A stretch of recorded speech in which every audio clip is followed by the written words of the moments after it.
The mud clung to everything, thick and sucking, as though the battlefield itself wanted to claim the men who crawled and stumbled across it. Smoke drifted low and heavy, the acrid scent of gunpowder and scorched earth mixing with the metallic tang of blood that never seemed to leave the air. Private Daniel Carter pressed himself flat into the dirt, his heart hammering in his chest as the rattle of distant machine gun fire punctuated the silence between artillery strikes. The screams had grown quieter in the last hour, not because the killing had stopped, but because the ones who were left were either too exhausted to call out or already beyond the ability to do so. Daniel's uniform was soaked, not only from the freezing rain that had pounded the trenches all morning, but also from the blood of comrades who had fallen beside him. He had lost count of how many times he had thought about standing up and running blindly, just to end the suffocating tension that came from waiting. Yet he stayed pressed against the ruined earth, gripping his rifle with shaking hands, reminding himself over and over that he had to survive, not for himself, but for the family he had left back home.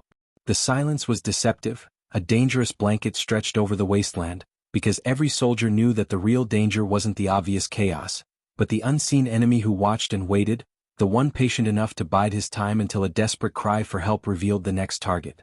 Daniel's breath came ragged as he crawled forward another foot, dragging himself toward what had once been a shallow trench but was now only a broken scar in the earth. He could hear it again, faint at first, a voice carried weakly through the haze of smoke and the echoing aftermath of artillery fire. It wasn't the first time he had heard someone calling, but there was something in this voice, something desperate that pierced the numbness creeping into his bones. Help! Help me! It was faint, strained, but clear enough that Daniel's instincts flared against the iron grip of fear. He paused, lifting his head just enough to scan the wasteland ahead. The broken bodies and torn uniforms blended into the mud so completely that the voice seemed to come from the earth itself. Every fiber of training in him screamed not to move, not to reveal himself, because the enemy snipers had been relentless all day, answering every sign of movement with a bullet sharp and precise. But something in the voice cut deeper than the fear. He imagined his younger brother, still barely a man, caught somewhere in this nightmare, his voice weakening, waiting for anyone to crawl through the mud and pull him back from the edge. That thought alone forced Daniel forward, inch by inch, his rifle slung over his back now so his hands could drag him closer. The voice came again, softer this time, and Daniel's heart clenched with urgency. He whispered a prayer under his breath, words that tasted of desperation, and pushed himself onward. The closer he moved, the heavier the air felt, as though he were crawling into the very lungs of the battlefield itself, inhaling its sickness and despair. The cries grew clearer now, though faint, and Daniel could finally see the broken form ahead of him. A soldier, uniform shredded, blood pooled dark beneath him, one arm outstretched as though he had been crawling toward salvation but never reached it. Daniel's chest tightened as he recognized the insignia. It was one of their own, a boy from his regiment, though the mud and blood made it hard to recognize the face. He wanted to rush forward, to call out that he was there, but he forced himself to keep low, to stay silent, because every movement could betray them both. When he finally reached the soldier, he pressed himself against the ground beside him. "I'm here," Daniel whispered, barely audible, his hand clutching the boy's arm. The soldier's eyes fluttered open, glazed and dull with pain, lips cracked as he tried to form words. "Don't leave me," the boy rasped, every syllable tearing from his throat. Daniel swallowed the lump in his throat, nodding fiercely. "I won't," he said, though the words trembled with the weight of a promise he wasn't sure he could keep. The boy's grip tightened weakly on Daniel's sleeve, as though he were clinging to that vow with the last strength left in his body. And that was when Daniel felt it, the crawling sensation at the back of his neck, the chilling awareness that unseen eyes were watching from somewhere out there, patient, waiting for this very moment. He froze, his instincts screaming at him that they had been spotted. The battlefield seemed to hold its breath. For a heartbeat, there was no sound but the faint whistle of the wind and the ragged breathing of the wounded soldier beside him. Then, sharp as thunder, a crack split the air. Daniel flinched, pulling the boy closer instinctively, expecting the hot sting of a bullet to tear through him. But the shot hadn't come from the enemy lines. Instead, somewhere far off to his right, from a position hidden among the ruins of what had once been a farmhouse, a muzzle flash lit the haze. A second later, another crack followed, precise and controlled. Daniel's breath caught in his chest as realization settled in. A sniper, but not theirs. It was one of their own. Hidden, waiting, answering the cry for help not with words but with bullets that struck swift and silent. Another shot rang out, and somewhere ahead, the faint shout of an enemy voice rose and then fell abruptly. Daniel clutched the wounded boy tighter, both of them lying still, their lives suspended in that fragile space between death and deliverance. And then the sniper's voice, carried faint but clear through the chaos, reached Daniel's ears. "Get him out. I'll cover."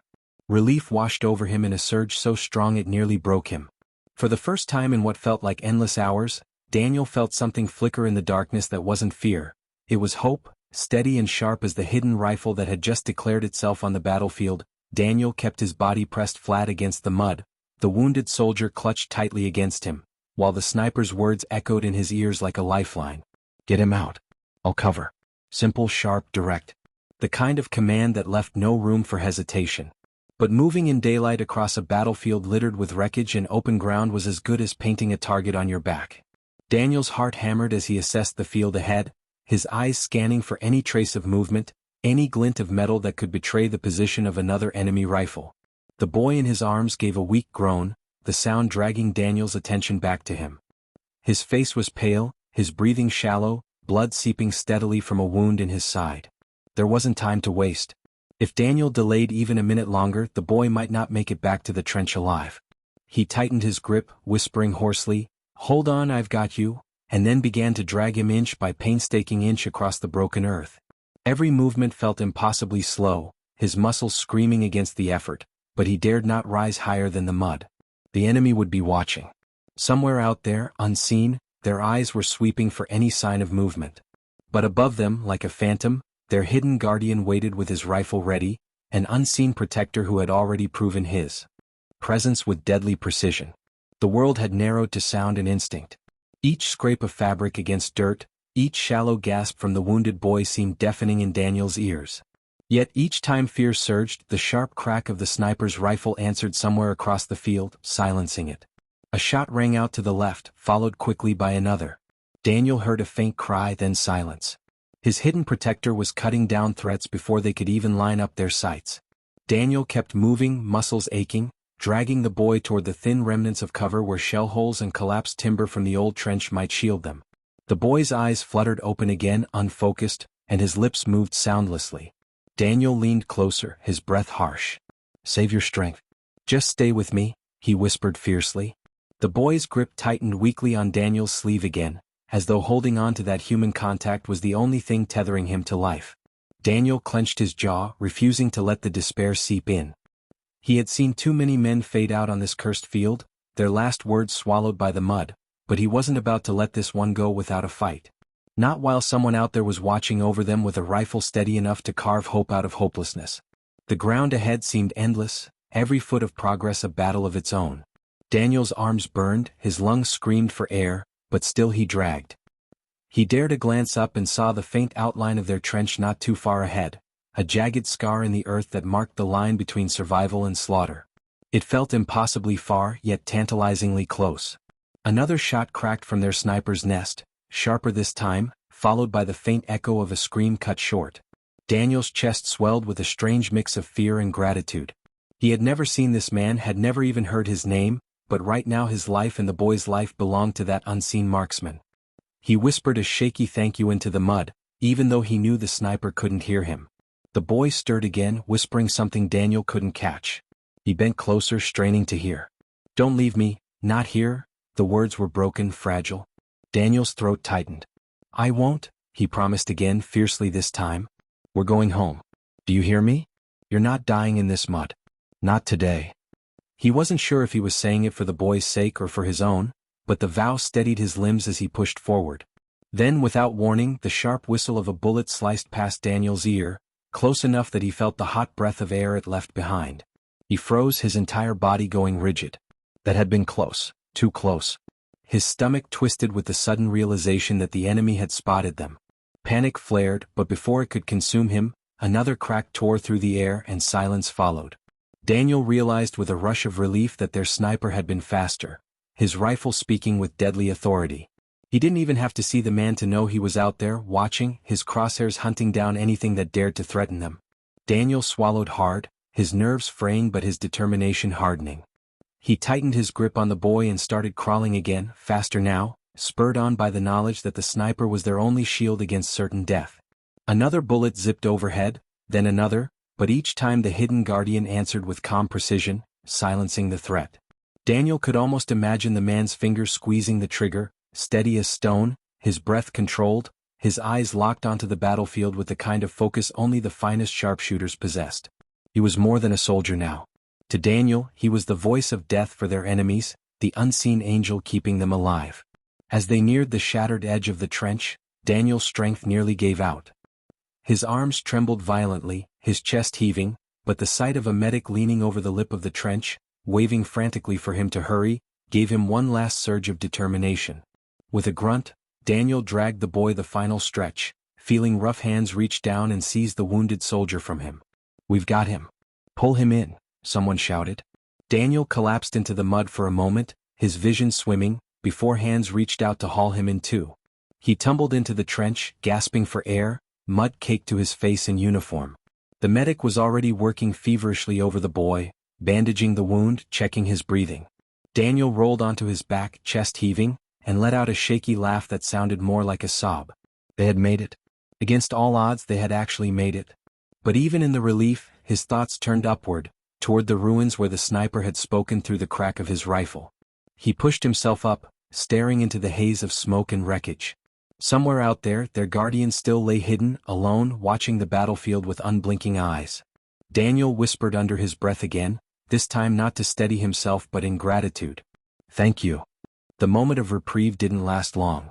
The enemy's artillery began again, shaking the ground with thunderous explosions, dirt raining down into the trench as men scrambled for cover. Daniel ducked instinctively, his body pressed against the wall as the world erupted around them. But even through the chaos he kept listening, waiting. And then he heard it, sharp, clear, unyielding. Another shot from their sniper. Then another. Each one carried like a message across the battlefield, a signal that they weren't abandoned, that someone still fought for them from the shadows. Daniel clenched his fists, his weariness replaced with something fierce. If that sniper could keep fighting from his lonely perch, then Daniel could keep going too. He wiped the mud from his face, adjusted his rifle, and prepared himself.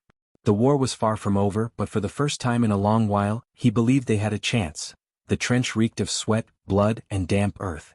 Men crouched low along the muddy walls, rifles clutched in white-knuckled hands, eyes darting between the shattered parapets and the gray horizon where enemy silhouettes could appear at any moment. Daniel sat with his back against the dirt, chest still heaving from the desperate crawl that had saved the wounded boy. His arms throbbed with exhaustion, his legs ached from hours of crouching and crawling, and yet his mind refused to rest. The sounds of the battlefield pressed in from every direction. Distant cries, the grinding thunder of artillery, the clatter of machine guns, the low moans of the dying that never seemed to stop. He rubbed his face with muddy hands, trying to banish the images of lifeless eyes staring at the sky, the faces of comrades frozen in agony, the boy's pale lips whispering, "Don't leave me." He had kept that promise, but promises on a battlefield felt fragile, easily shattered by a single bullet or shell. Still there was one thing that had held true, the sniper. That ghostly voice cutting through chaos, commanding him to move, promising cover, and then proving it with every precise crack of a rifle. Daniel had seen death all around him that day, but he had also seen a sliver of salvation, carried not by chance but by the steady hands of someone unseen, someone whose only language was the measured pull of a trigger. The boy they had pulled in was still alive, though barely. The medic worked feverishly, hands stained with blood, muttering under his breath as he tightened bandages and injected morphine. Daniel hovered nearby, unable to walk away, feeling as though the boy's survival was his responsibility now. He didn't even know his name. The mud and chaos of battle stripped away faces, reduced men to uniforms and numbers, and only in moments like these did the human underneath break through. Daniel asked quietly, but the medic shook his head, too focused to spare the time. "If he makes it through the night, he'll have a chance," the medic said bluntly, voice low but not unkind. Daniel nodded, his stomach tightening. Too many times he had seen comrades fight through the day only to slip away when darkness fell. He pushed the thought aside. No, this boy wasn't dying. Not after all that. Not after the sniper's bullets had carved a path for them. He clenched his fists, gripping the fabric of his mud-soaked uniform. He would believe in that unseen guardian. It was all they had. As evening began to creep across the sky, a dull red glow staining the clouds, the battlefield quieted in a way that was never reassuring. Men whispered along the trench, voices taut with nerves. Daniel sat listening, rifle resting across his knees, eyes scanning the smoke-streaked horizon. The silence was heavy, not peace but the breath before another storm. He thought of the sniper again out there alone in the ruins, watching, waiting. He wondered what kind of man chose that duty, or was chosen for it. To lie still for hours, patient as stone, eyes never leaving the scope, finger resting on the trigger. To live in the shadows, nameless, unseen, yet carrying the power to shift the tide of life and death. Daniel imagined him there now, crouched in the skeleton of the farmhouse, his body hidden beneath rubble and shadows, his eye pressed to glass, heartbeat steady while all others trembled. It gave Daniel a strange comfort, as though knowing someone like that was out there made the impossible weight of survival just a fraction lighter. The quiet broke suddenly, not with artillery but with a cry. An enemy charge. Shouts carried across the barren field, guttural and raw, boots pounding mud as shapes surged through the smoke. The trench exploded with movement. "Incoming!" someone screamed, and Daniel leapt to his feet, rifle rising, adrenaline flooding through him. Muzzle flashes erupted, the air filled with the deafening rattle of gunfire as the men opened up, desperately trying to cut down the oncoming wave. Daniel fired until his shoulder ached, until his ears rang, each shot blending into the chaos. The enemy poured forward, dark shapes against the fading light, and the trench shuddered under the weight of their advance. Daniel's breath came fast and shallow, his finger numb on the trigger, but even in the storm he listened, straining for it, and then it came. The crack of the sniper's rifle, sharp and clean, slicing through the chaos like a bell tolling across the battlefield. One shot, then another, each finding its mark with terrifying precision. Enemy soldiers fell mid-stride, their charge broken in stuttering fragments. The sniper was there, unseen but undeniable, his rifle cutting threads through the storm, steadying the line with each strike. Daniel ducked as bullets whipped overhead, slamming into the trench wall in sprays of dirt. He reloaded quickly, hands trembling but determined, then rose again to fire into the smoke. Around him men shouted, cursed, fell, rose again. The world became a blur of sound and motion, the stench of cordite burning his nostrils, the taste of mud and sweat on his tongue. And still, above it all, the sniper's rhythm carried. Crack, crack, crack. Each shot seemed timed to pull Daniel back from despair, a reminder that they were not alone in this maelstrom. The enemy charge faltered, bodies littering the no-man's land, and slowly, reluctantly, they broke, retreating into the smoke with curses and cries. The gunfire faded, leaving the trench in shuddering silence. Daniel's chest heaved, his rifle clutched tightly in his aching arms, his ears ringing with phantom echoes of gunfire. He lowered himself against the wall, trembling with the aftershock of survival. Around him, men slumped, catching their breath, some sobbing quietly, others muttering prayers. The medic still worked over the boy, his hands relentless, as though the battle raging outside meant nothing compared to the one being fought in that fragile body. When darkness finally settled, the trench became a place of shadows and whispers. The men lit no lamps, afraid of drawing enemy fire, so they spoke in hushed voices, their faces hidden in gloom. Daniel sat awake, back against the dirt, staring out into the field where faint fires smoldered among the ruins. He thought of the sniper again, still out there somewhere, alone in the dark, eyes unblinking behind his scope. Did he ever rest? Did he eat or sleep or even blink? Or was he more ghost than man, living only in the half-breath between silence and the crack of a rifle? Daniel felt a strange pull, an almost desperate need to meet him, to look into the eyes of the man who had kept them alive when death was seconds away. He whispered again into the night, though no one heard him. "Thank you." His words drifted into the smoke and shadows, maybe carried to the ruins where the sniper lay hidden. Or maybe not. But Daniel chose to believe the man would hear, somehow, through the same unseen thread that had carried his bullets so surely across the battlefield. Sleep did not come. The trench never truly slept. Men shifted restlessly, some staring blankly, others murmuring to ghosts only they could see. Daniel sat awake, rifle across his knees, mind replaying the day's horrors and miracles. The boy's face haunted him most, the pale lips, the whispered plea, the fragile grip on his sleeve. He thought of the sniper again, of how his bullets had cut down the threats that would have ended both their lives before they reached safety. That image rooted itself deep in Daniel's chest, not just as relief, but as something like reverence. In a world where life seemed cheaper than mud, there was still someone out there who chose to protect. Daniel closed his eyes for a moment, gripping his rifle tighter, and made a vow as fierce as any he had spoken. He would survive this war. And someday somehow he would meet the man whose rifle had answered when help echoed through the battlefield. The night stretched on, heavy and endless, the battlefield cloaked in silence that was never quite silent. The occasional crack of distant gunfire echoed across the desolation, or the low boom of artillery miles away that shook the ground beneath their boots, but within the trench itself, there was only the constant shuffle of weary men and the low moans of the wounded. Daniel remained awake, eyes fixed on the dark horizon, unable to quiet his thoughts. His muscles screamed for rest, his eyelids sagged with exhaustion, but his mind replayed the day in relentless fragments. The voice calling for help, the desperate crawl through the mud, the near miss of bullets, and above it all, the unseen sniper whose rifle had spoken with the authority of life itself. Daniel pressed his back harder against the trench wall, dragging a hand down his dirty face, smearing mud across his skin. Every breath tasted of smoke and earth. He told himself he had survived another day, but the question that gnawed at him was, how many more could he endure? How many times could the sniper's bullets shield them before fate ran out? At some point, the medic moved past him, carrying a bloodied bandage, his face a mask of exhaustion. Daniel stopped him with a quiet question, "The boy, is he alive?" The medic hesitated, then nodded faintly. "Barely. He'll need more than bandages if he's going to see the morning. But he's holding on." Daniel exhaled, a strange mix of relief and dread filling his chest. Holding on was never a promise on a battlefield, it was only a fragile chance. But it was enough. He gave a nod and let the medic continue, then turned back toward the open field. The ruins of the farmhouse loomed faintly in the distance, a jagged silhouette against the sky. Daniel imagined the sniper still there, lying prone, his cheek pressed to the cold steel of his rifle, eyes locked through the scope. He pictured the man steady and alone, patient as stone, unflinching even in the suffocating dark. For some reason, the thought steadied Daniel's pulse, as though the sniper's unseen presence anchored him in a way nothing else could. He whispered again, soft enough for no one to hear, "Don't stop watching. Please."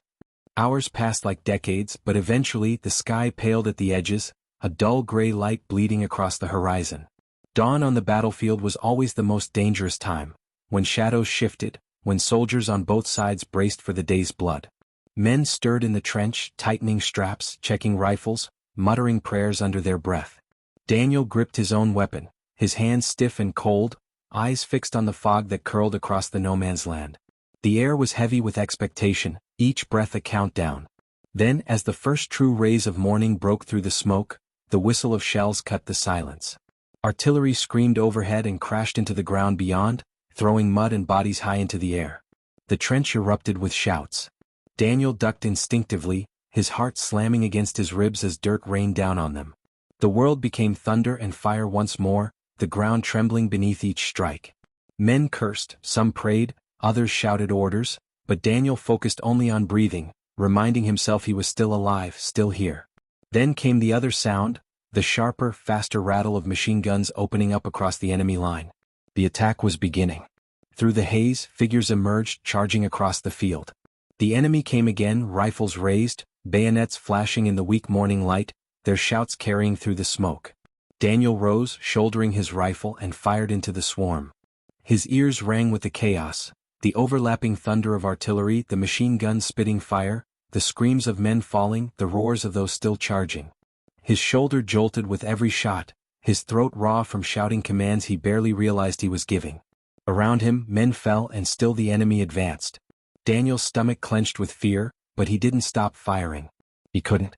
He had seen what happened when men faltered, when the line broke. Then, just as panic threatened to tear through him, he heard it again. The crack. Sharp, clean, unyielding. The sniper's rifle. Another shot and another. Each one found its mark, cutting down enemy soldiers with terrifying precision. Daniel felt a surge of fierce relief. The ghost was still with them, still watching, still fighting. And somehow, just knowing that turned despair into grim determination. He pressed harder, reloading, firing, his muscles screaming but his mind locked on survival. The charge pressed closer, the enemy filling the field in a wave of bodies. Daniel's ears rang with the chaos, his hands raw from reloading, his throat dry from shouting. He saw a man to his left fall with a scream, clutching his stomach, and for a split second Daniel thought he'd be next. A figure rose from the smoke ahead, rifle aimed straight at him. Daniel froze, then the crack sounded again. The figure dropped before it could fire. Daniel's chest heaved, eyes wide. The sniper had saved him. Again. He didn't have time to think, only to act, so he turned back to firing, each shot blurring into the next. Slowly, agonizingly, the charge began to falter. The enemy's shouts grew fewer, their movements hesitant, their bodies littering the ground until the survivors finally pulled back, retreating into the smoke. The trench fell into silence again, broken only by the gasps of the living and the cries of the wounded. Daniel leaned against the wall, chest heaving, sweat and mud streaking his face. His rifle shook in his hands from the strain. But once again they had survived. And once again it was not just because of their own strength, but because of the unseen man in the ruins whose rifle had turned the tide. When the battlefield finally quieted, Daniel let his weapon fall to his lap and tilted his head back against the trench wall. His entire body trembled with exhaustion, his heart refusing to slow. Around him, men moved like ghosts, some tending to the wounded, others slumping in silence, their eyes hollow. The medic still worked furiously over the boy, but Daniel could see now that the pale face was slightly less gray, the breathing slightly stronger. Against the odds he was still holding on. Daniel felt something stir inside him. Not joy, not exactly, but something fierce and stubborn, the will to keep going. He turned his eyes back to the ruins. They were silent, still, nothing but broken wood and stone on the horizon. But Daniel knew. Somewhere in there, unseen, the sniper lay hidden, his rifle steady, his eyes unblinking. He had not abandoned them. Daniel let out a shaky breath and whispered again into the smoke, not for himself this time, but for the man out there alone. Stay alive. Please. The dust had hardly settled after the last clash when silence fell once again over the battlefield. It was the kind of silence that was heavy, suffocating, filled with the echoes of everything that had happened. Broken weapons littered the ground, the smell of burnt gunpowder lingered in the air, and the cries of the wounded stretched faintly from one edge of the field to another. Amid it all, Eric stood with his rifle still steady, his breathing calm but his eyes burning with the same determination that had carried him this far. Every soldier who looked at him now saw more than a man, they saw the hidden guardian who had turned battles around with precision from the shadows. But to Eric there was no glory, only responsibility. He knew the fight was not over, only paused.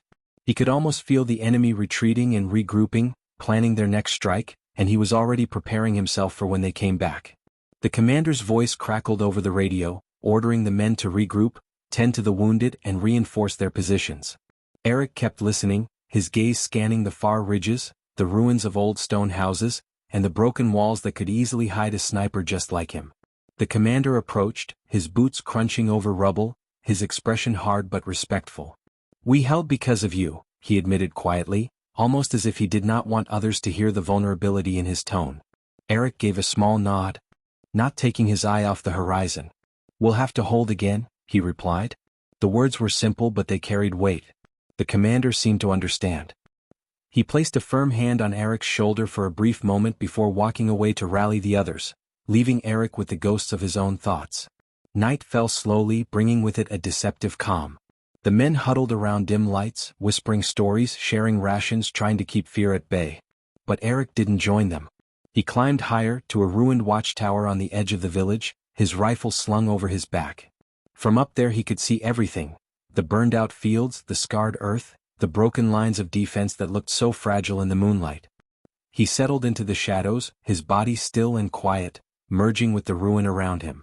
His eyes scanned, his ears tuned to every rustle of the wind, every distant sound that might signal movement. Hours passed, and though the men below him slept in uneasy shifts, Eric did not close his eyes. His duty was heavier than fatigue. His mind replayed the cries he had heard earlier, the desperate calls for help, the men who had depended on him without even knowing his name. He could not afford to let them down again. Not now, not when every shot might be the difference between survival and annihilation. Toward midnight, he noticed it, a faint shimmer of movement on the ridge opposite, just where the moonlight bent across the rocks. He focused, the scope of his rifle narrowing the world into precision. He saw the glint of metal, the cautious crawl of a figure trying to take position. Another sniper.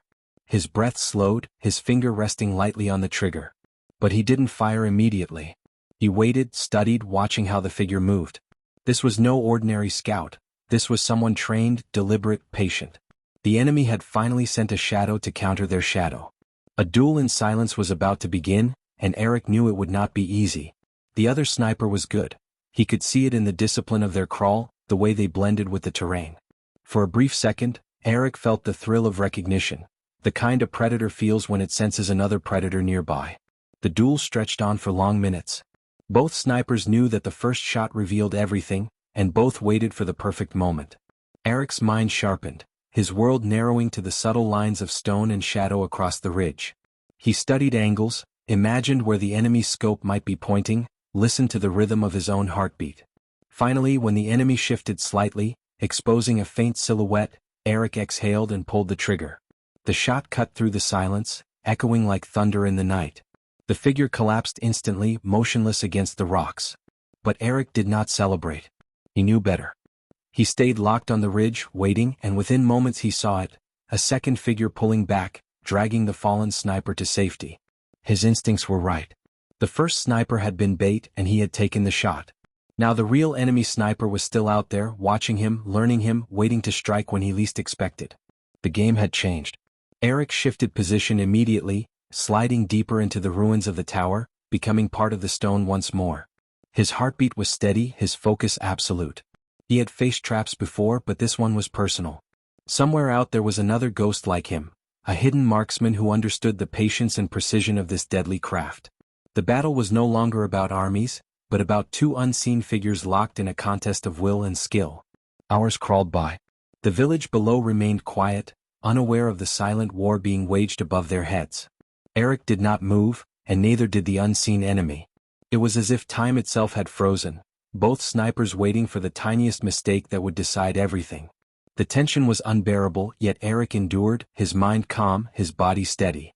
This was the world he knew best, the place where silence and death walked side by side. As dawn began to break, painting the sky with gray light, Eric finally moved.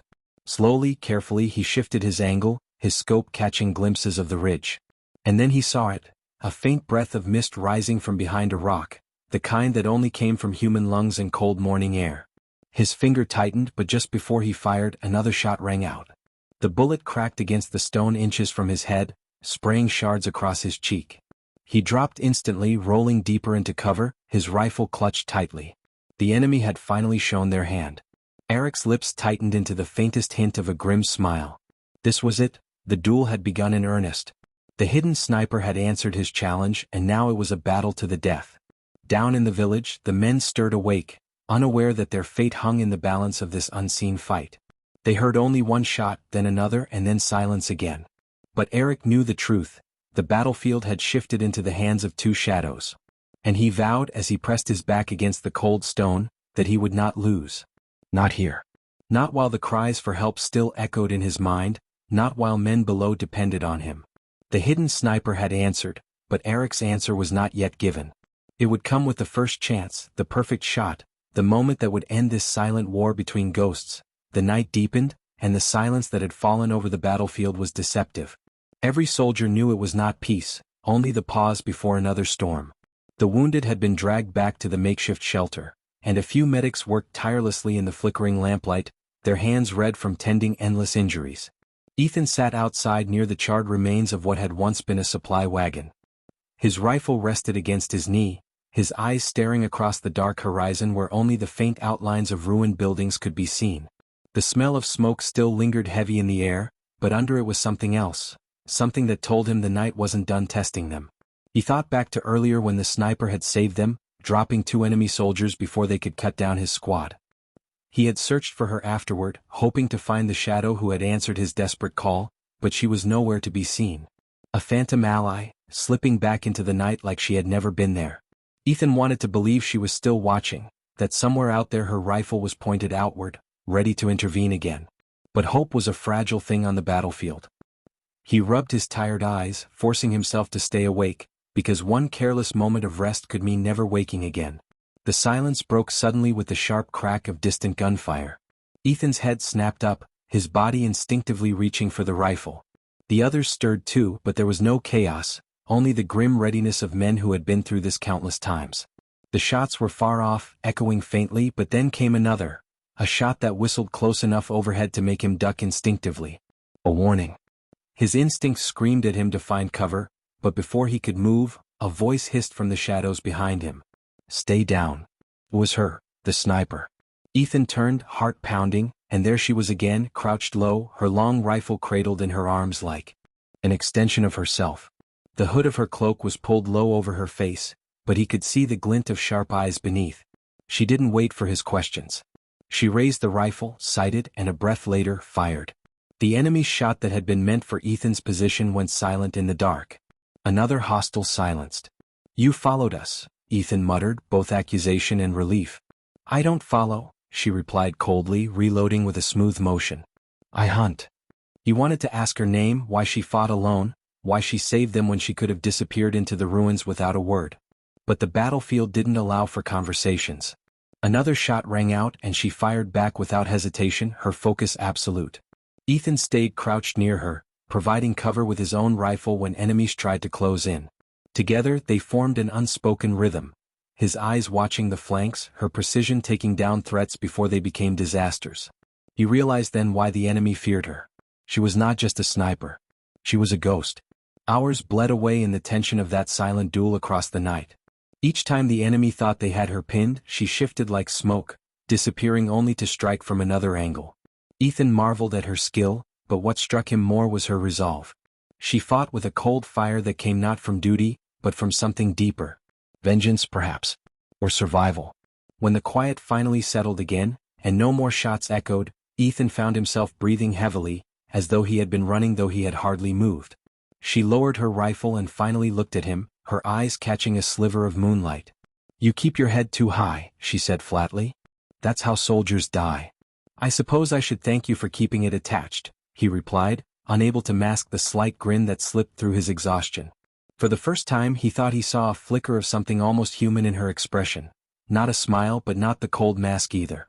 She turned her gaze away before it could linger. "Don't mistake chance for mercy. You were useful tonight." Useful. The word stung though he tried to brush it off. "Then let me be useful again. We're not going to survive this alone, not me, not you. Join us. Fight with us." Her silence was louder than gunfire. For a long time she said nothing, simply cleaning her weapon, every movement meticulous. Finally she replied in a voice low enough that he almost missed it. "I don't join. People die when I join."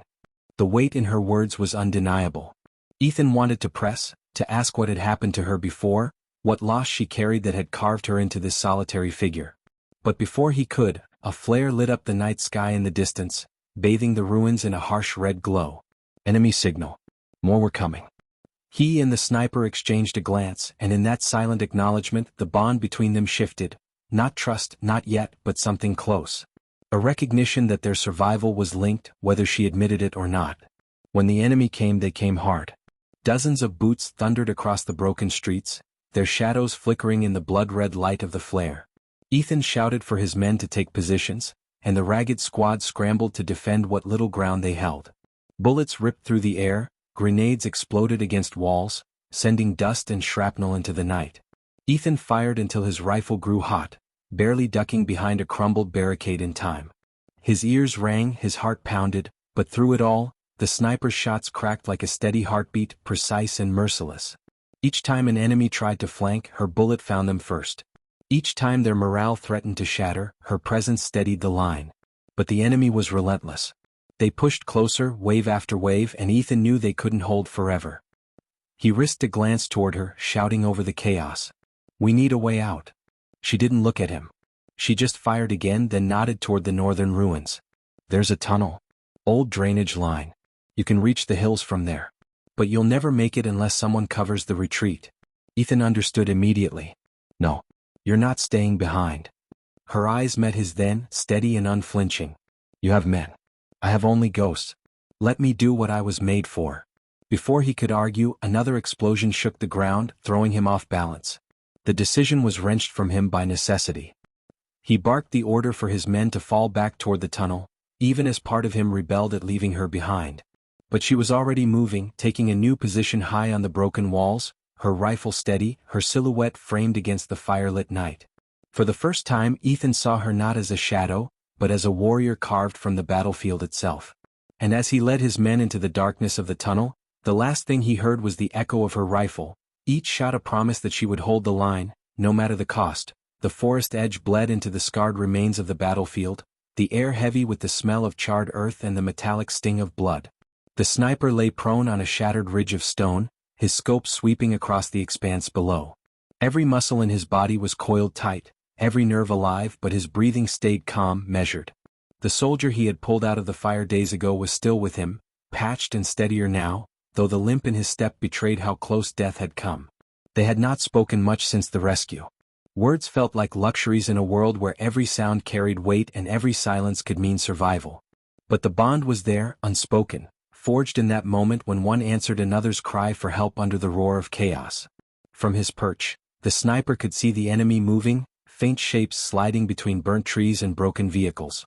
The rival battalion had been regrouping, their supply lines stretching thin, but their numbers were still overwhelming. If they broke through the ridges, the defenses behind them would crumble like paper. He felt the weight of responsibility pressing hard on his ribs, not from any commander's order, but from something deeper. A duty to keep the men behind him breathing, a duty to answer cries before they were silenced forever. His trigger finger rested lightly along the steel, ready, waiting, his eye locked in the glass circle of his scope as if the whole world existed only within that ring. The rescued soldier crouched beside him, whispering as low as the wind. "They're advancing faster now. We won't hold this ridge without reinforcements." The sniper didn't shift his gaze. His reply was soft, steady. "Reinforcements aren't coming. It's just us and the line we draw here." He squeezed the trigger, a single breath leaving him with the shot, and a figure far below collapsed into the dirt. Another shape darted for cover. Another shot. Another silence. The rifle was like an extension of him, each movement precise, each decision final. But he knew bullets alone wouldn't hold an army. They were only delaying the inevitable tide.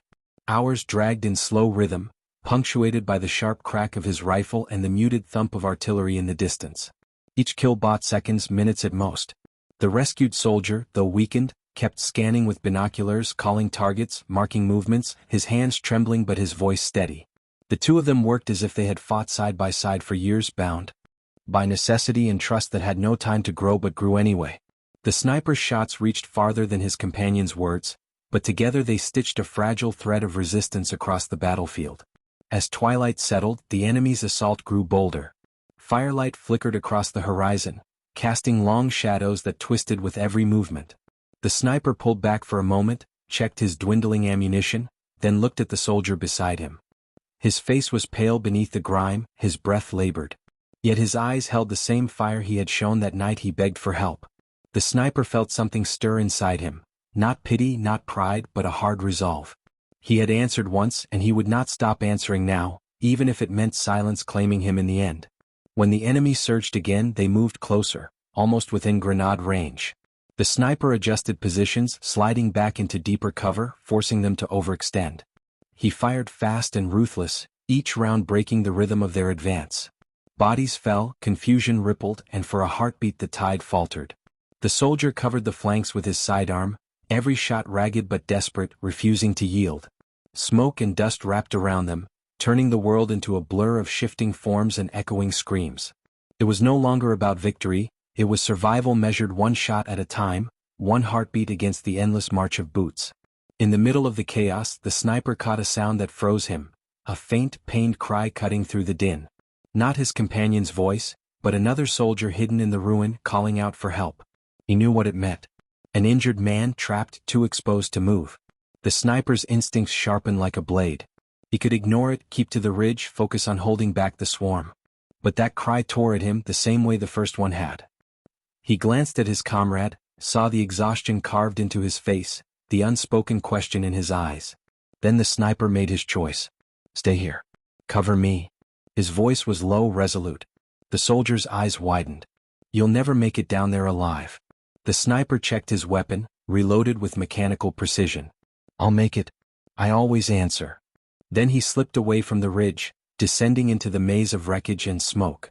Every step was a risk, every shadow a possible muzzle. His heart beat steady, his body moving like part of the earth, silent and sure. He found the wounded man half buried in debris, a leg twisted and bleeding, eyes wide with fear and pain. The sniper knelt, pressing a hand to the soldier's chest, steadying him. "Quiet. I've got you." He hoisted him up with a strength that came not from muscle but from will, from the same fire that kept him crawling through hell when everyone else stayed down. Gunfire erupted around them, bullets striking sparks off twisted steel. The sniper shielded the wounded man with his own body, dragging him step by step back toward the ridge. His rifle swung over his shoulder, useless now except as weight, his hands full of life. He refused to surrender. Behind them, the rescued soldier opened fire, his voice hoarse as he shouted warnings, his shots desperate but determined. The ridge became a beacon, a thin line of hope glowing through the storm, and the sniper pressed toward it, carrying more than just one man, carrying the promise he had made the first time he answered. They stumbled into cover, both collapsing in the dirt, breath ragged and raw. The wounded soldier gasped, alive but fading, and the sniper tore strips from his own uniform to bind the bleeding. His hands were quick, practiced, each motion done without hesitation. Beside him, his first companion kept firing, keeping the enemy at bay as best as he could. For a moment, in the smoke and ruin, 3 men breathed where there might have been none. And that was enough. That was victory, if only for tonight. The sniper sat back, shoulders heavy but unbroken, his eyes scanning the horizon again. The cries for help would never end. The battlefield would always echo with them. But as long as he drew breath, he would always answer. The night deepened into a suffocating silence after the flames of the village began to die down. Smoke curled skyward in ghostly shapes, and the stench of gunpowder and burning wood lingered heavily in the air. The ground was littered with broken weapons, shattered helmets, and the still bodies of those who had given everything in the desperate struggle. For a moment, it seemed as if the battlefield itself was holding its breath, waiting to see what came next. Among the ruins, Eric adjusted the scope of his rifle, scanning the tree lines for movement. The adrenaline from the fight had drained from his body, leaving behind only exhaustion and a gnawing ache in his chest. But his instincts, sharp as the steel edge of his weapon, warned him that danger had not yet passed. Somewhere beyond the smoke, enemies still remained. Cale crouched nearby, his shoulders heaving as he wiped soot and blood from his face. His breathing was uneven, his voice hoarse when he finally spoke. "We held them off for now. But they'll regroup. They always do." His words carried not despair, but a hardened realism, the kind soldiers forged in endless battles.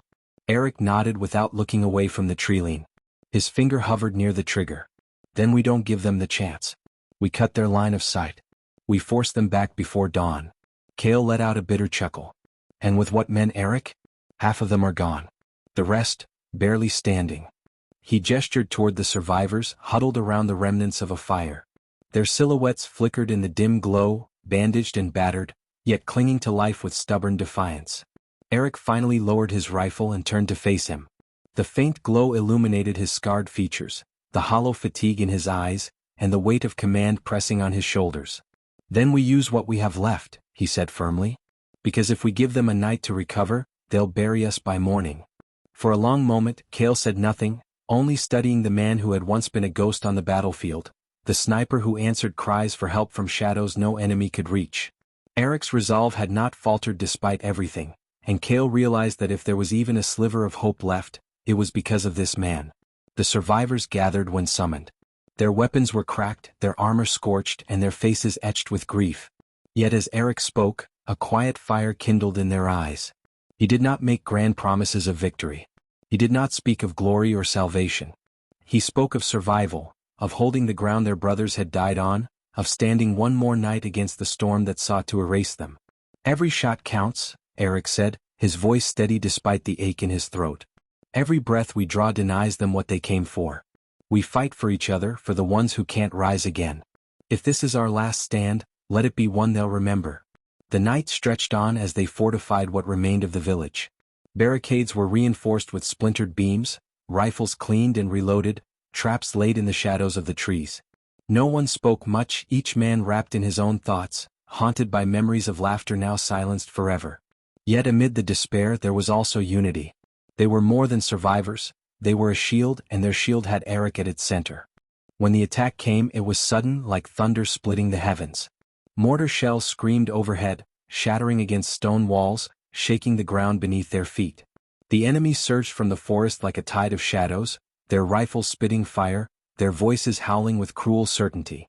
But the defenders did not break. From the rooftops and barricades, they answered with controlled fire, each shot precise, each strike guided by desperate will. Eric's rifle barked from the church tower, his scope sweeping the battlefield. Every time a heavy machine gun threatened to pin his men down, A single bullet silenced it.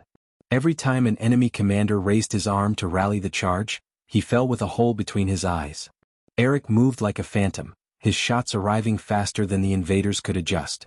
Cale, below, drove his sword into the ground after firing his last magazine, rallying the wounded to fight with bayonets and broken blades. The clash roared like a storm, the night lit by gunfire and the cries of the dying. Yet slowly, impossibly, the tide began to shift. The enemy faltered under the withering precision of Eric's rifle and the unyielding defiance of men who refused to collapse. For every inch the invaders pressed, they paid with rivers of blood. At one point, a group of enemy soldiers broke through the barricade, cutting down 2 defenders before anyone could react. Eric abandoned his perch and descended into the chaos, his rifle switching seamlessly to close combat. He struck with brutal efficiency, firing point blank, swinging the butt of his weapon, each movement honed by years of war. The men who followed him rallied, surging forward to drive the intruders back. The battle stretched until the first hint of dawn brushed the horizon with pale light. Both sides were broken, their strength spent, the ground stained with crimson. Yet as the sun rose, it was the defenders who still stood. The forest beyond the village was littered with bodies, the enemy retreating in disarray, their will shattered. The survivors looked upon each other in disbelief. They had not only endured, they had won. Cale staggered forward, clutching his bleeding arm, and met Eric's gaze. His lips curled into a weary, incredulous smile. "You did it? Against all odds, you did it?" Eric shook his head, lowering his rifle at last. His hands trembled as the weight of the night finally crashed upon him. "No," he murmured, his eyes scanning the broken faces of the men around him. "We did it. Every one of us." The battlefield was quiet now, the silence no longer suffocating but sacred.